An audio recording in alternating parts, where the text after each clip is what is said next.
आदिवासी नारी शक्ती बहुउद्देशीय सेवाभावी संस्थेच्या वतीनं इगतपुरी तहसील कार्यालयावर भव्य मोर्चा काढण्यात आला।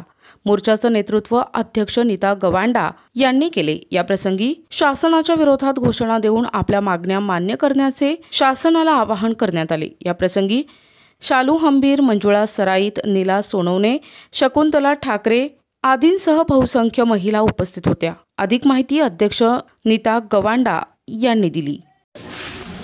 आम्ही तहसीलदार कार्यालयामध्ये आलेलो आहोत। विधवा महिला असतील, परत जी संजय गांधीची रद्द केलेली आहे 25 वर्षाची, त्याचेही आम्ही उत्पन्नाचे दाखले या कार्यालयामध्ये जमा केलेले आहे। तहसीलदार साहेब बोलले होते आम्हाला की याची तपासणी करून आम्ही काहीतरी त्याच्यावर मार्ग काढून 21,000चा उत्पन्नाचा दाखला देण्यात येईल।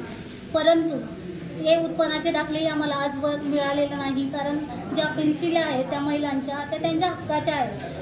अजून ज्या विधवा महिला आहेत त्यांना रेशन कार्ड मिळालेले आहेत, तेही आजवर ते ऑनलाईन झालेले नाही।